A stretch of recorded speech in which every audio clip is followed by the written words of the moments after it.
Jahangirpura police સ્ટેશનના દેહ વેપારના ગુનામાં છેલ્લા 3 માસથી નાસ્તા ફરતા લલના સપ્લાય કરનારા આરોપીને પકડી પાડી Saroli police station surveillance team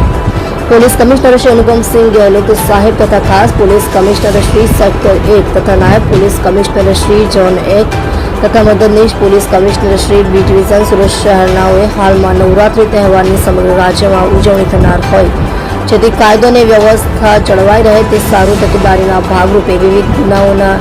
નાસ્તા ફરતા આરોપીઓને પકડી પાડવા સારું સૂચના કરેલ હોય જે સૂચના અને માર્ગદર્શનના આધારે પોલીસ ઇન્સ્પેક્ટર શ્રી S.R. વેકરિયાનાઓની આગેવાની હેઠળ સર્વેલન્સ સ્ટાફના પોલીસ સબ ઇન્સ્પેક્ટર ચૌહાણ તથા બીજા સર્વેલન્સ સ્ટાફના માણસો સાથે અલગ અલગ ટીમો બનાવી વર્કઆઉટમાં હતા તે દરમિયાન હેડ કોન્સ્ટેબલ પ્રતાપસિંહ વિજુભા તથા પોલીસ કોન્સ્ટેબલ વૈભવ પદમશીભાઈ નાઓને મળેલ સંયુક્ત બાતમી હકીકતના આધારે જહાંગીરપુરા પોલીસ સ્ટેશનના દેહ વેપારના ગુનામાં છેલ્લા 3 માસથી નાસ્તા ફરતા આરોપી નામે અલમાસ ઉર્ફે રાજુ શર્મા મુફીઝુદ્દીન નાઓને પકડી પાડી કાયદેસરની કાર્યવાહી કરી પ્રશંસનીય કામગીરી કરી છે. તમે જોઈ